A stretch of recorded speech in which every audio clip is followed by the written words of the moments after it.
entrepreneurial, leadership,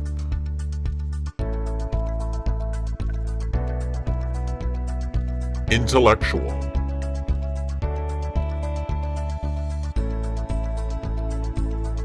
This is the Cultural Connections Podcast.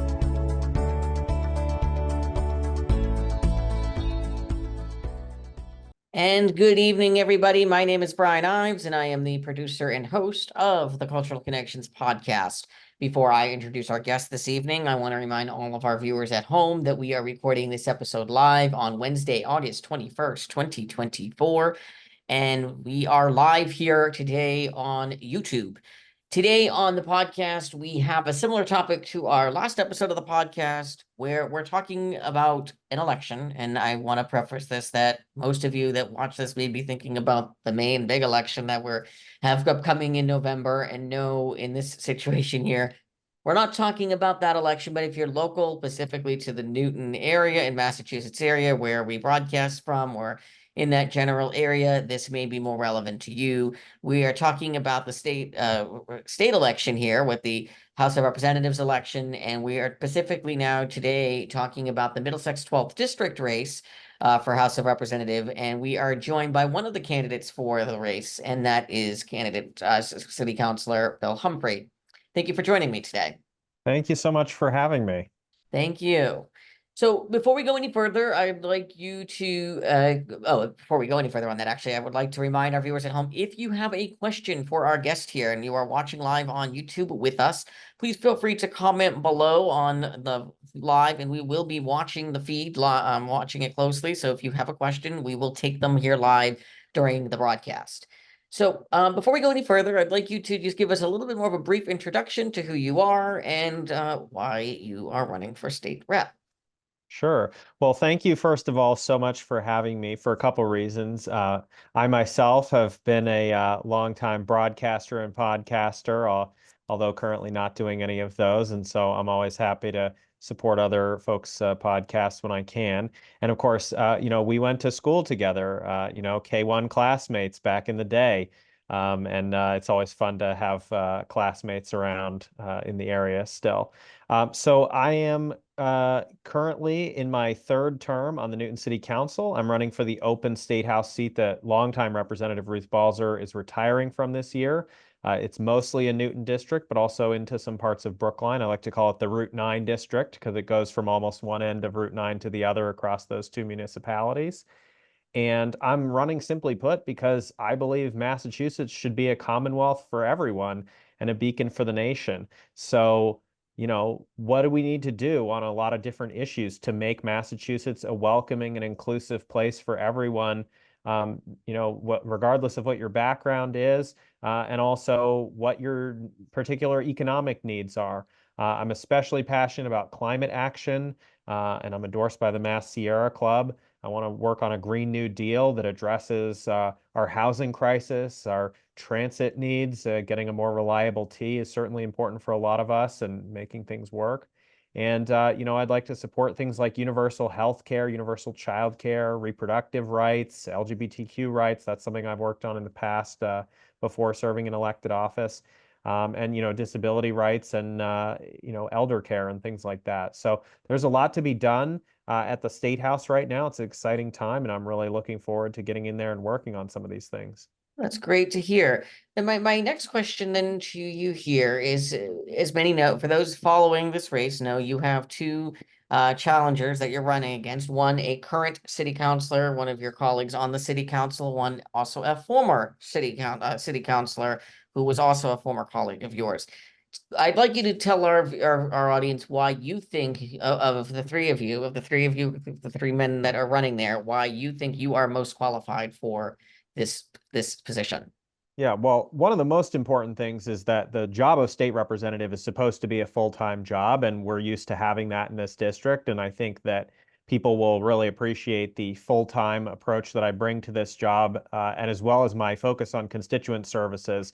We're all current or former city councilors, but I'm the only one who's been a ward councilor, and the ward councilors tend to deal a lot more with constituent services matters, very similarly to the House. I think I also have a focus that goes much farther beyond just the city of Newton. I've always been much more involved before serving in city council in state and national issues and advocacy work. And I think it is not an accident if you look at the endorsements list, how many of the state level organizations have lined up behind me. I'm endorsed by, as I mentioned, Mass Sierra Club, also Reproductive Equity Now, the Massachusetts chapter of the National Association of Social Workers. I'm endorsed by Progressive Mass Alliance, nearly a dozen labor unions. I think there's a lot of folks that look at my candidacy and look at the work that they've done with me in the past. Some of the state reps I've known since before they were actually in the House, and they look at that and they say, this is the guy that we want, because it's not just about where you stand on these issues, but what you're going to do to actually get them to a vote, because Massachusetts is kind of stalled out on a number of these issues, unfortunately. I see what you're saying. Absolutely. Okay. Then my next question then to you here is, of your, again, as I've mentioned, you have two other candidates that are running against you for this same seat. What sets you apart in more of a different way of the three of you with your ideas for being state rep? What sets you apart from the other two, and that would be your vision for bringing as the next representative for the Middlesex 12th district? Yeah, as I said, I'm bringing an advocacy background, an activist background.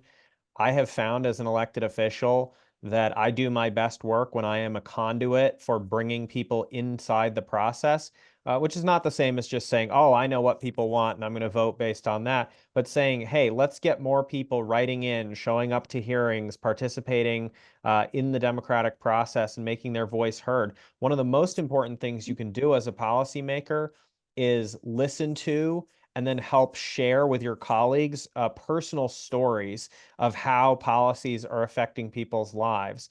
I do think that's a distinction that I bring to this. And again, I'm going to be a full-time state representative. That's a key distinction in this race.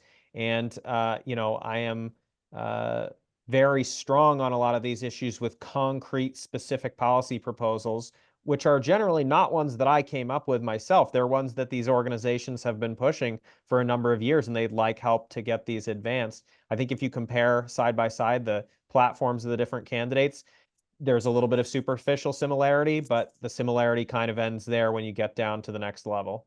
Absolutely, I would agree with you. All right, well, before we go any further, again, just want to remind our audience at home, if you're watching with us live, this is the Cultural Connections podcast. We're live on Wednesday, August 21st, 2024, and we are talking about the Massachusetts State House state election, specifically for the Middlesex 12th District, and we are joined by candidate for this 12th Middlesex District, Bill Humphrey. Before we go any, so my next question into you here, and what we're going to do now is I'm here on your campaign website, and I'm going to go through the main issues here, obviously, that you have listed here on the website. We're going to go through each of these and talk about how you would what you would bring to the table on each of these issues, and all of these Sure. issues. Go ahead. No, I was saying, Oh. yeah, it sounds like Yeah, a all plan. of these issues are obviously equally important, I think, to voters, to be, and are important to hear about how you would tackle these issues head on. So let's first, I'm going to go in order here on your website. The first is climate action, talking about climate. Climate is a big thing, obviously, this day and age, not even just from obviously a local standpoint, but goes up to a national standpoint. Talk about what you feel, though, you can bring to the table as in climate action and climate advocacy for the state. Yeah, I mean, as I said, big picture, I'm a huge supporter of a Green New Deal and sort of working on some of the economic justice issues, housing issues, and transit issues by tackling climate change. But I think also more specifically, the legislature went out of session this year without passing anything on climate, anything on plastics, anything on energy. We should be helping people make that energy transition to clean energy. A lot of folks want to do it, but they don't necessarily have the resources or know-how to make that jump. We don't want them to be left behind to be the last customers on an outdated gas grid that is increasingly falling apart. We should be a clean tech innovation hub here in Massachusetts. And I think locally, and all across the state, but something that people have been encountering on their own properties in the past few years, flood control is going to be a huge issue. We obviously hear about sort of the national discussions around things like, coastal flooding, but actually inland flooding is going to be a huge problem in places like Massachusetts, making sure that we are protecting ourselves from severe weather events, and not having culvert collapses and small bridges fall apart every time there's a big rainstorm. So I think, working on flood control and figuring out a way to do that in a cost-effective way is going to be really key. Doing things like green infrastructure, woodland and wetland restoration, stuff like that is a less expensive way to do it than, spending billions of dollars replacing all the culverts with slightly larger culverts. Absolutely. I think that's important too. Absolutely. My next question to you here, again, going through the list that you have listed here, is housing. That's another big topic here in the state, more specifically, even here, so in Newton, where we're broadcasting from. Really in multiple facets of that, between the idea of making the city of Newton specifically a more affordable place to live, but in general, the housing crisis that we face as a state. What do you think you can bring to the table for housing and our current housing situation? Well, like you said, although a lot of people think of it in terms of how it's going to affect their particular neighborhood or municipality, it is a state crisis, right? It doesn't respect municipal boundaries. It crosses the lines there. And the most important thing you can do as a state representative, and I think it's a difference in the race, is be prepared to work with your colleagues who don't represent the same type of communities, right? If you're only talking to other suburban representatives, you're not really going to be able to work on the housing crisis. The representatives from some of the city areas, whether it's in, Jamaica Plain or Somerville or Cambridge, have been asking for help to deal with issues around displacement, to deal with issues of housing stability. Keeping people in their homes is the best way that we can serve these people and make sure that they're not out on the streets when there is this affordability crisis. And so working together, I think, is going to be key there. But we also know there's a severe supply shortage, right? We need 200,000 new units of housing in Massachusetts, especially in eastern Massachusetts, by 2030. And, it's not all going to be in one place, but we got to come up with a consistent and fair state strategy. And then we got to make sure that there's funding to back this up. And not just in the form of grants or something like that, which, people think of as a cost, but we can make these as investments, right? If the state is financing these things, they're going to make money off these projects, but they're going to be able to do it at a more affordable rate for the people building them, or even the state could build things themselves rather than, just letting the private sector try to call all the shots here, which I don't think is working. I mean, it's part of the puzzle, but I think that if it's just that, we're not really going to solve the issue. We did just pass a really important piece of legislation, the Affordable Homes Act, in the current legislature. But there's going to be more work to be done on making sure that's a reality. It's great that they legalized accessory dwelling units, except that they didn't put in a provision for how people can borrow money more effectively or easily to actually be able to build those, right? Similarly, there's going to be additional zoning changes that have to happen. I'd like to see more social housing happening. And like you alluded to, how do we get affordable housing into a community like Newton? Well, we have an affordable housing trust, but it doesn't have a source of revenue. So one of the sources of revenue that got dropped from the bill, but could be brought back in the next session, is the affordable housing real estate transfer fee. It's a very small fee in comparative terms on transactions at the real estate level. And then that goes right into the fund. And that's going to generate millions and millions of dollars for a community like Newton that goes directly into the production of new affordable housing locally. I think that makes a lot of sense. I hear exactly what you're saying, and I can agree on that. Next one down the list here is healthcare. Healthcare is another one of those topics that I think everyone has an opinion on how to move forward into the next steps. What's the right way to handle healthcare? Here in Massachusetts, that's obviously been a huge topic too lately. Similar question here, what do you bring to the table that can help accomplish making changes to the healthcare system in the state? Yeah, the perspective that I'm trying to bring on the healthcare situation in Massachusetts is the perspective of the workers in the healthcare system and also the end users. I'm proud to be endorsed in this race by 1199 SEIU healthcare workers, by the Mass Nurses Association. My mom is, in fact, a nurse at the Brigham. And I'm also trying to represent the interests of the patients and community members, especially as we see the headlines about community hospital closures happening.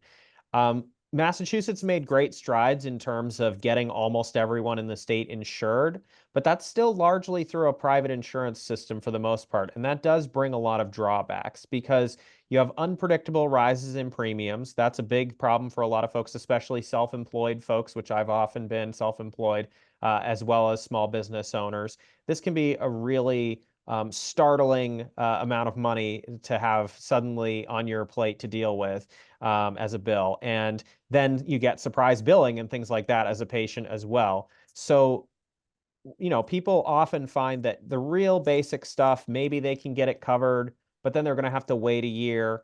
Or if it's really, high level cancer treatments, there's a good system for that around here, but, could potentially be very cost prohibitive.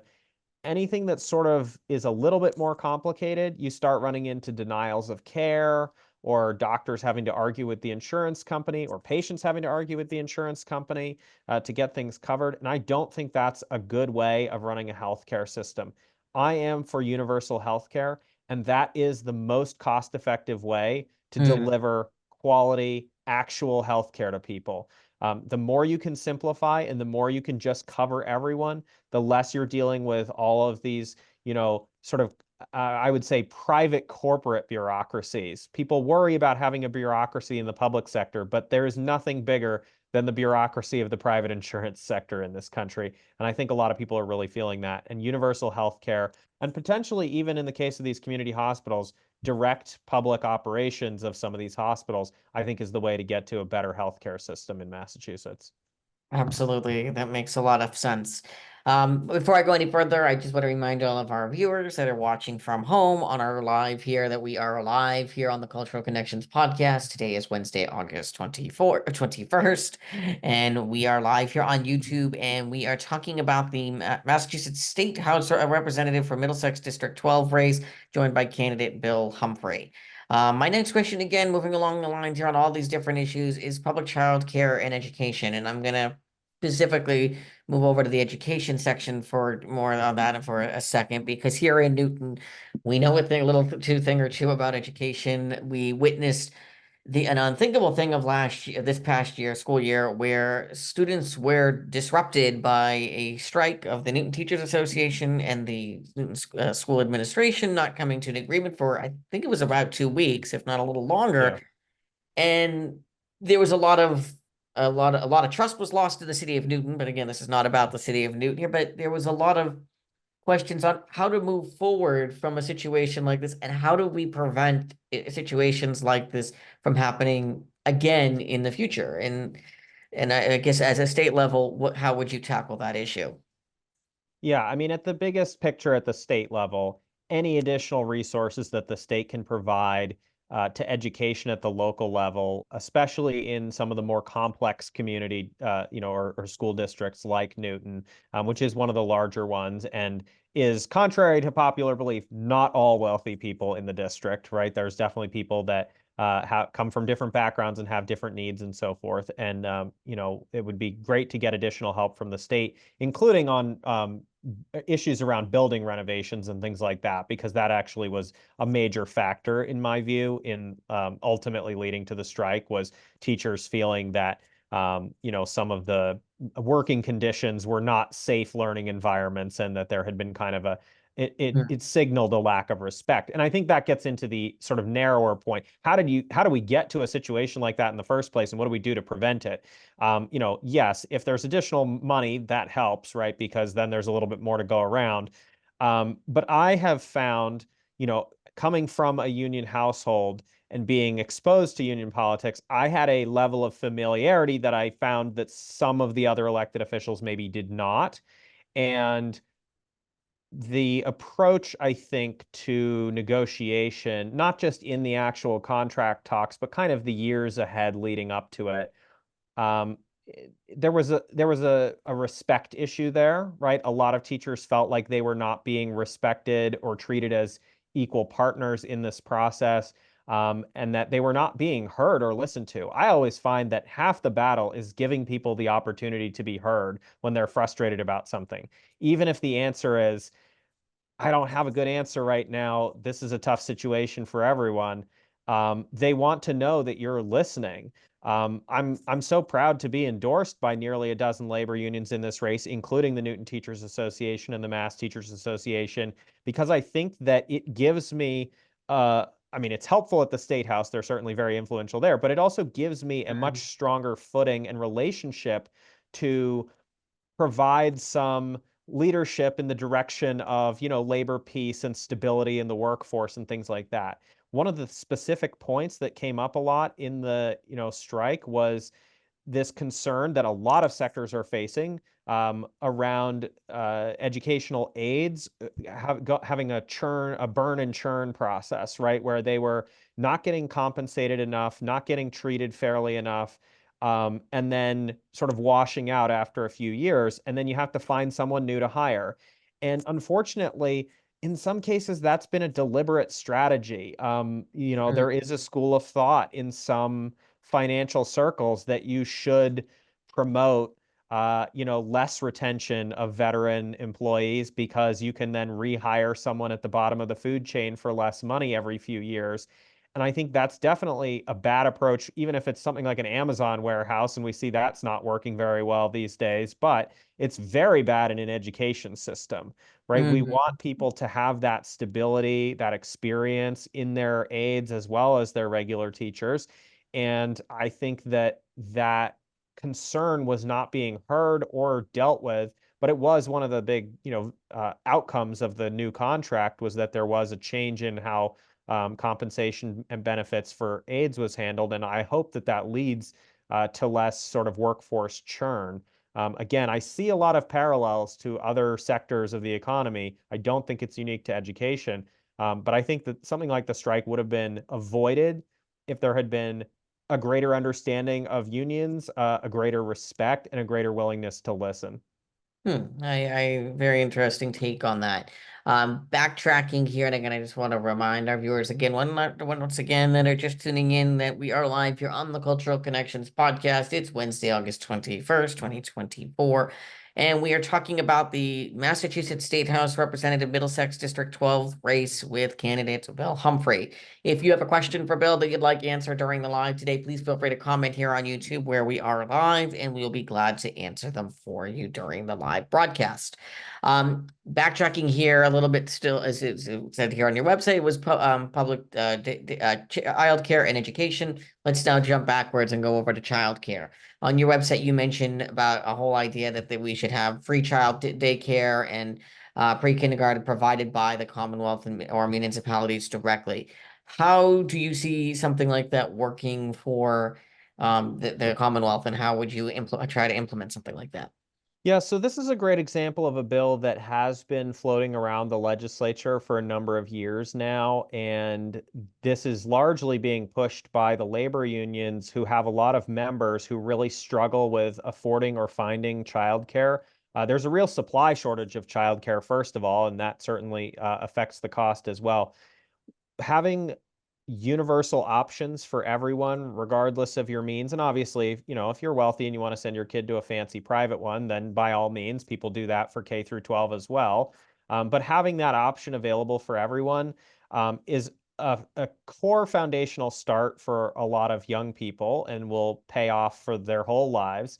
It creates a whole bunch of jobs, quality jobs for the daycare workers, and it allows a lot of other folks who've been struggling to work to be able to work, or if they're grandparents that have been babysitting, they can go off and do other things and spend their money in other ways, and that's also good for the economy. I think a lot of this type of stuff does pay for itself as an investment, but specifically the legislation that's on the table, and this also deals with higher education, is a proposal to create an excise tax on university endowments in Massachusetts over $1 billion. There's several of those. And a very modest excise tax would still be less than the amount of money that those investment accounts earn every year, but it would pay for not only universal pre-K and childcare in the whole state, but also pay for free community college, free state college, and free UMass for anyone in state who wants to go. And that, I think, would be also a fantastic investment in our Commonwealth. I love the UMass system. I didn't attend for undergrad, but if you're like me, you've taken classes here and there or done, continuing education programs. I paid a few $1,000s to do some graphic design courses earlier this year, which was something I'd wanted to learn for a while. And I turned around and applied that to, right into my campaign. And the campaign has been spending, tens of thousands of dollars at a local unionized print shop in Woburn. So that's a big investment right back into the Commonwealth because UMass Lowell allowed me to take some classes there affordably. And I think we want people to be able to, succeed and thrive, whether they're that pre-K age or whether they're already out of high school. And these type of investments are really an investment in us that's going to pay off in a big way. Absolutely, 100% agreed. The next thing on the list here is elder care and long-term disability care. Again, another one of those topics here in the Commonwealth that I don't think gets enough attention drawn into it and how we can go about revamping what we currently have in place and how to make changes to this. What would you bring to the table? Again, similar question. What would you bring to the table in this situation?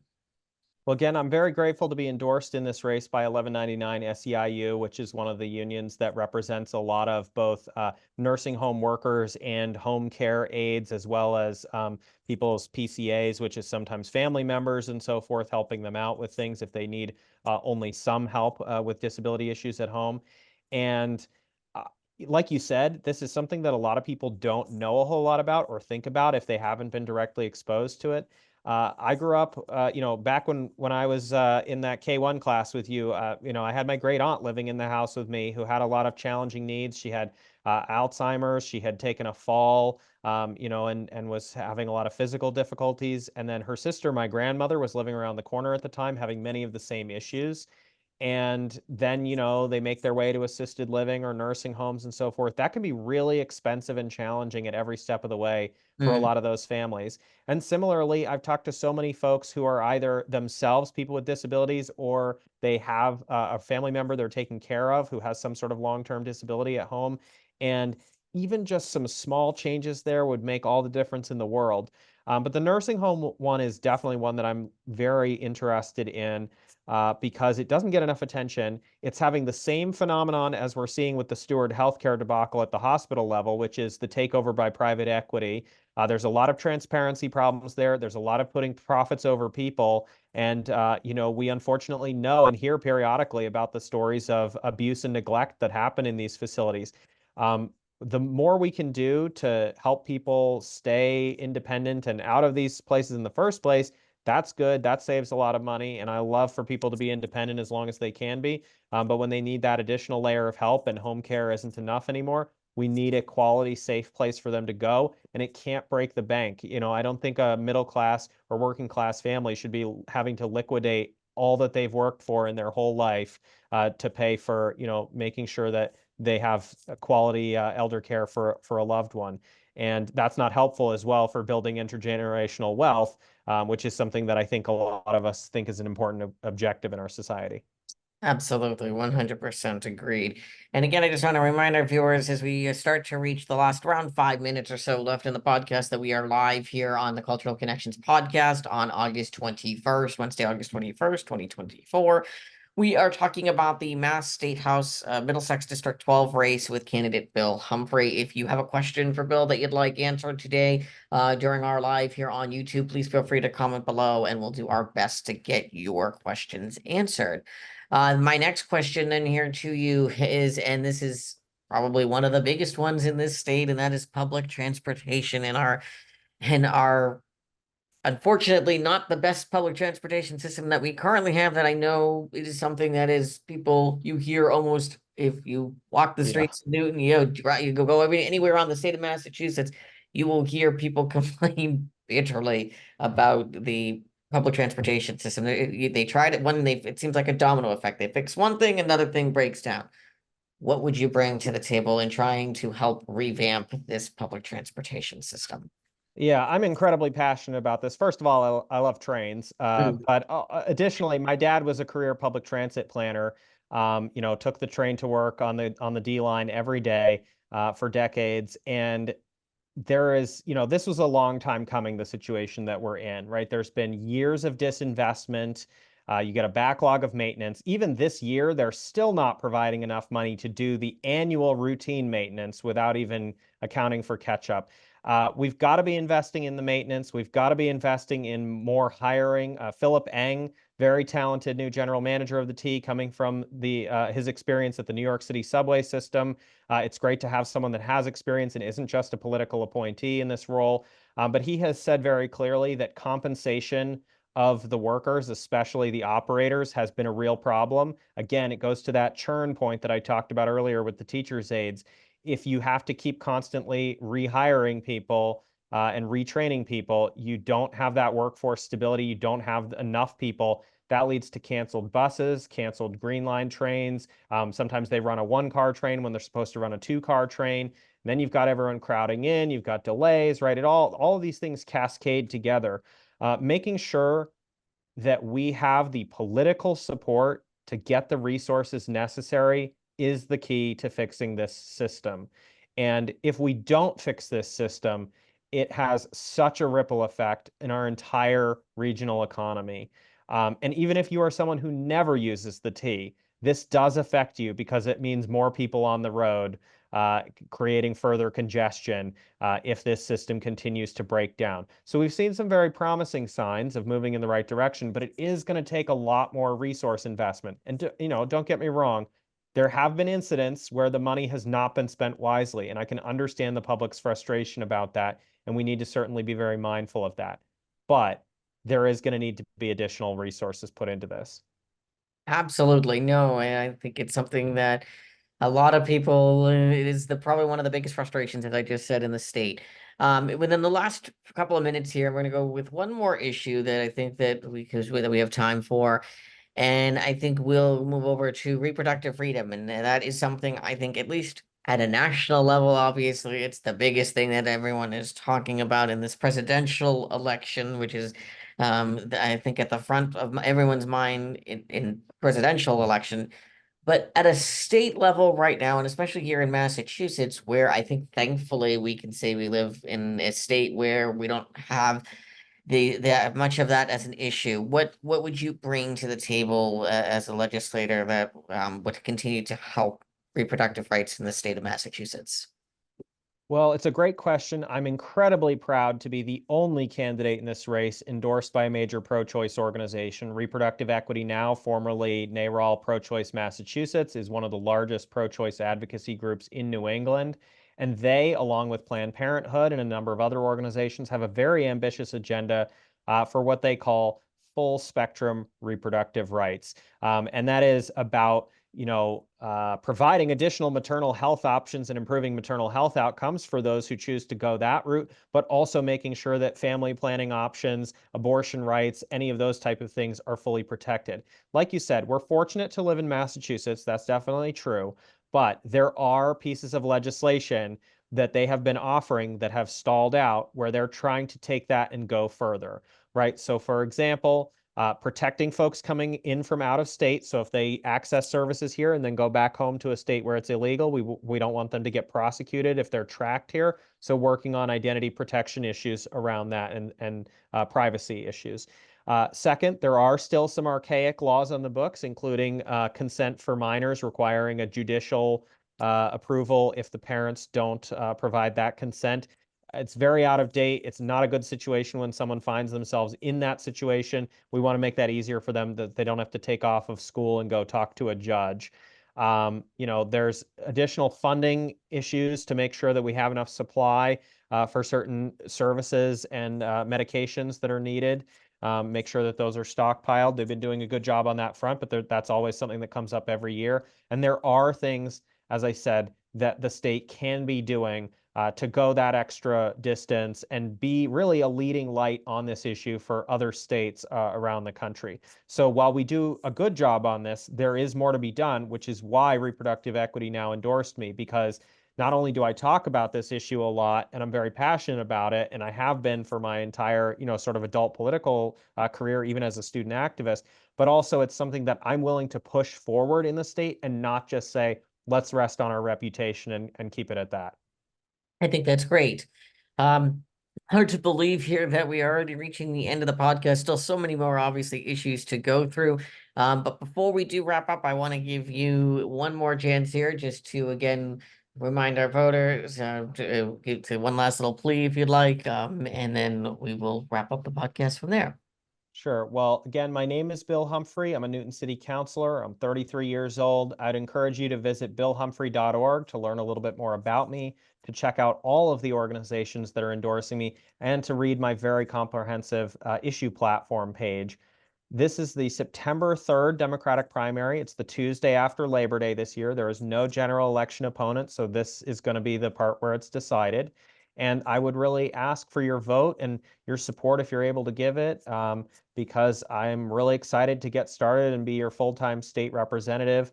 This is the type of stuff that I live and breathe, and I love doing that constituent services work every day. So I'm excited to get started, and it's been a real honor to be able to run this campaign and talk to all of you. Absolutely. Well, thank you again. Thank you for taking the time. I want to again thank here, obviously, Bill Humphrey for joining us today, and I want to remind our viewers here that that are watching with us that if you have questions or comments about today's episode or would like to submit ideas for future episodes of the podcast, please don't hesitate to get in contact me. You can email me at brianives@gmail.com. That's BRIANIV as in Victor ES@gmail.com. Where I, of course, again accept ideas for future episodes of the podcast, along with questions or comments related to today's episode. Well, obviously, we can get them forwarded and try to get them answered for you as well, if you didn't get a chance to get them asked. That being said, again, I want to thank Bill Humphrey for joining us today. And we hope you will tune in. We are hoping to get the other two candidates that are running on for the for this same seat onto the podcast, as well as some. If you've seen our advertisements, we were supposed to have the other one of the other candidates, Craig Schwartz, on the other night, on Monday night. Unfortunately, there were some scheduling issues on that front, and that has been rescheduled. As soon as a date is reannounced for that, we will of course bring that to you and post on that. And we are also reached out to Rick Lepoff, the other candidate's campaign, and are waiting to get a response to see if he would also be interested in sitting down for a conversation. So thank you again for joining me today here on the Cultural Connections podcast. I'm Brian Ives, and I'm the producer and the host of the Cultural Connections podcast. Thanks for watching. Thank you again for watching this episode of the Cultural Connections podcast. For more information on today's episode, be sure to check out our social media pages on Facebook, Twitter, and Instagram. You can also watch this episode again in its entirety on our YouTube channel. This podcast is also available on listening platforms Spotify, Apple Podcasts, Google Podcasts, Pocket Casts, Breaker, Radio Public, and New TV. Thanks again for watching this episode of the Cultural Connections podcast.